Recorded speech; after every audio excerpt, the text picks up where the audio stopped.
Welcome to the Modern Savvy CPA, where financial expertise meets the cutting edge of digital age. I'm Sharon, your host, a certified public accountant, here to guide you through the intricate web of numbers and regulations, offering a fresh perspective of the ever-evolving world of finance. So we're continuing our series on the student loan, the effects of student loans on our lives. Not just the students, it affects our parents, it affects you when you are no longer students. That is why we are talking about the importance of planning, the importance of being smart about controlling your money while you're in school, so you are able to have your full lifestyle when you get out of school. You want to be able to buy your house, buy your car, buy your dream car, have your kids save for retirement. You want to be able to do that on a full potential. If you did not plan when you were taking out debt with school, then the long-term effects of it will be adversely affecting you. If you plan for it, it will not be as adversely affect for you. You will understand what part of your budget is going towards student loans. Like we talked about in our last video within this series, we talked about what I consider higher education costs vastly differs whether you're going to a state college or you're going to an Ivy League school. So you need to decide what degree you're doing, what is your potential future earnings. Because what your potential future earnings is will decide on what type of lifestyle you are going to live. And the way that you are going to control this is not how much money you're going to make, understanding how much money you're going to make, but deciding what part of your education, your debt from your education, are you going to allocate to those potential future earnings. So if you're going to start when you finish school and your job, your marketable degree that you're doing is going to be $50,000 as a starting salary, and you have $100,000 in loans, you might want to be prepared to start living with your parents when you come out of school. Because in today's society, currently right now, where I live, it is not very easy to live on $50,000 of a salary and have $100,000 in student loan debt. So let's say you graduate last month and you start your new job and you're making $50,000 for it. Let's say you're making $60,000. So that's what, $5,000 a month that your gross income is. 5 times 12 is 60. So your gross income is $5,000 a month. Don't forget that taxes have to come out. Let's say taxes is 10%. I'm gonna just make that up, that it's 10%. It will be more like 15% because we're not going to have to forget about FICA, which is 7.5%. So you want to make sure you're coming home with what every month? You're going to come home with maybe $3,000 a month. If you're going to be making $5,000 a month, you're going to come home with $3,000 net. Because you have to pay your own health insurance. You might be, in addition to paying for your taxes, you're gonna pay your own health insurance. You might want to have life insurance. You might want to invest in a 401k. You definitely want to invest in a 401k. So if your net income is coming home with $3,000 for the month, what can you afford with that? If you have $100,000 in student loan, how much rent can you afford to pay? Some one bedrooms in our area are like $1,500. So 50% of your money will go to rent. So you have to consider all these things. So you need to set yourself a budget for while you're in college, and you need to set up yourself a estimated budget for when you get out of college. So you decide where you're going to go and how much college, which college you can afford, how much debt you can take out by this. This is how you are going to be looking at your long-term debt. This is how you're going to be looking at the long-term effects of your student debt. Because if you are not looking at this, you're done. You are going to come out, be surprised, and you're going to have all this debt, and you're not going to know you did not plan for it. They say right now more than nearly 40% of student loan borrowers don't finish their college degree within 6 years. So imagine it taking you 6 years to go to school. Which school you're going to, whether it's out of state or in state. I cannot stress out of state. If you go to school out of state, it costs 3 times as much as if you are living in state. So you need to make that one of your consideration. Not because your kid gets into Harvard, you're going to send them to Harvard. What are you going to do at Harvard? And I'm making this up. What degree are you going to do at Harvard? How much loans are you taking out? How much financial aid are you getting? How much money was saved for you by your parents for school? How much are you getting a part-time job? All of these things you need to take into account. If you're going to come out of Harvard with a degree in English, a bachelor's degree in English, and owe $150,000, you have to think about what job you're going to get and what salary you're going to be making with that job.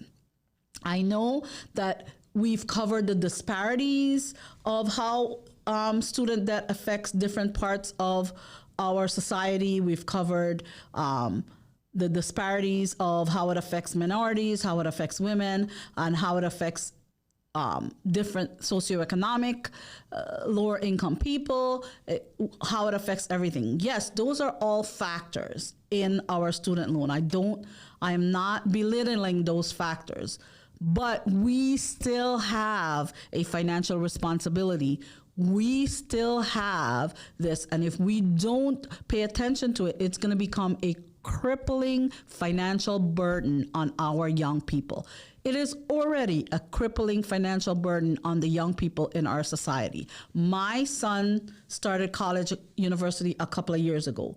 There is no one in his school, his high school, in his college, no one ever sat down with me, my son, my husband, none of us, and explain to us if he's going to this school, what degrees he's doing, what loans are he taking out. Nobody talked to us about finances, not one single person. When I went to school 3 decades ago, it was the same thing. So I feel like our society is missing this financial literacy part. Our colleges are missing it, our universities are missing it, our parents are missing it. Our society as a whole, our financial industry, our financial educators, financial literacy is missing with this. This is where the crisis begins. This is where the student debt crisis begins. It begins before we decide on which college we're going to, what degree we're going to do. It begins with a plan, a financial plan on how we're going to pay back these students' loan before we take it out. Because we think about all these things when we're buying a car. We think about all these things when we're buying a house. We think about all these things when we're going to the store and paying for our food. How are we going to pay for it? So when you take debt out, whether it's student loan, credit card debt, you have to have a plan on how you're going to pay it back. Or else you will suffer, the economy will suffer, people around you will suffer, you will have delayed reaction to it. We are seeing it right now. 1 in 6 American adult has educational debt.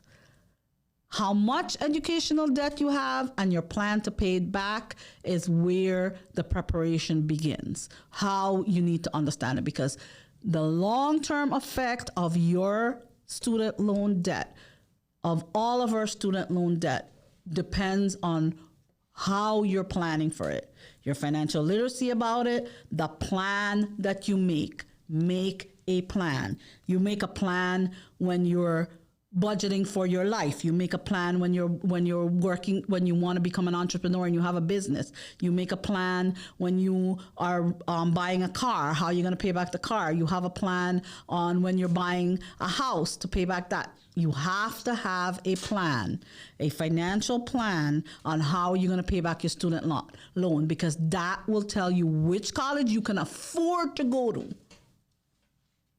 And then How much of your life are you going to put on delay depending on which college you want to go to? So we go back again to the basis of financial literacy, financial wellness. Understanding what your needs are and what your wants are. You need an education.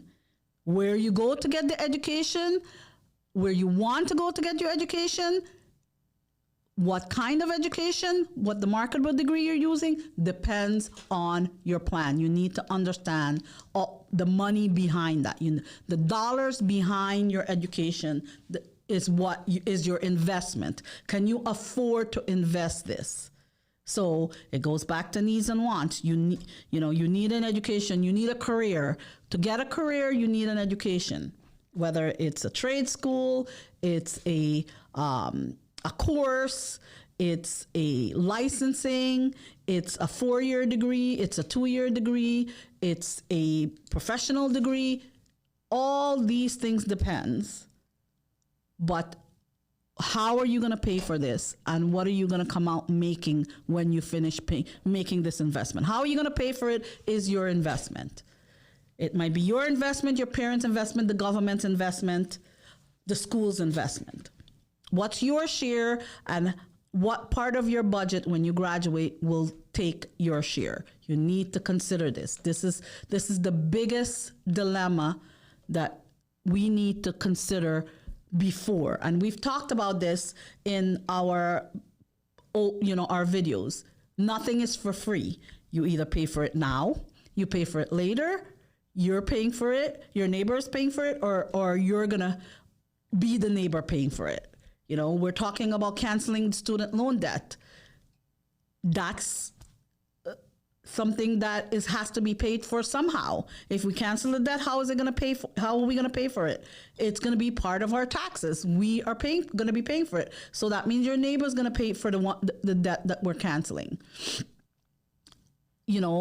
If we need to consider all these things when you become financially stable, and the next set of student, if we don't change the way we're doing this, the next set of student loan comes in, you might be the neighbor paying for those student loan debt. You might not like it that much. So if you are planning and considering what school you're going to and the cost of their education and your investment in your education, that will help you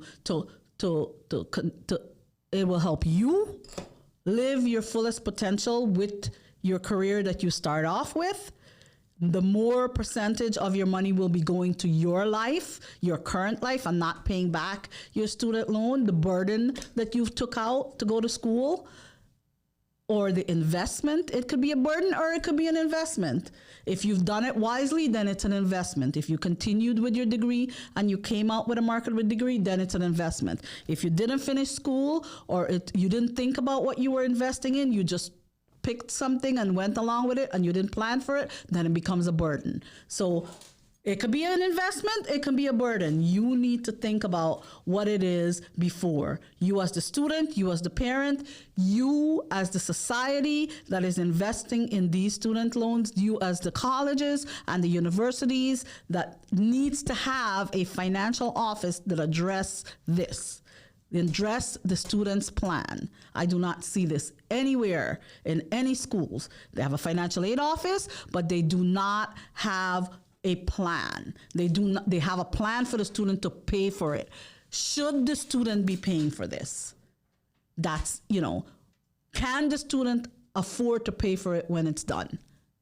So, access to educational opportunities that would qualify for, higher paying jobs after, you need to graduate before. You need to be wise about the loan programs that you're doing. You need to, as a student, you need to do that. As a parent of a student, you need to do that. As a university, we need to do that. As a government, we need to do that. So the responsibility is all of us in society needs to do it. But like I tell my kids, when they complain about something, this should be somebody's job, this person should be taking care of this, why didn't this person do this? I tell them, I said, you're passing the buck. Who does the buck end with? Where does the buck stop? You keep passing the buck. The buck stops with you. the student who has to pay back or has the burden of this. Yes, it is a collaborative responsibility of society, your parents, your school, your government to help you with your education. But in the end all being, the buck stops with you. You're the one that's going to be most affected by your student debt. You're the one that is going to be the one that is going to lose credit if you don't pay it back, is going to have to live a very moderate lifestyle compared to what you're making because you have too much student loan. You're the one that's going to reap the benefits of planning properly and making sure that you're not taking out too much student loan because you've invested properly in your education and you thought about what you're investing in. So the buck will stop with you. Yes, it's a responsibility of everyone around you, everyone within your society, everyone that plays a role in your education, but the buck stops with you. So you're the one that's going to have to start a plan together, and you're the one that's going to have to take control of that. That's how you're going to start controlling your money when you get your first real job and you're about to start your lifestyle with your marketable degree. Again, this is Sharon, the Modern Savvy CPA, talking about the student loan debt crisis, the student loan,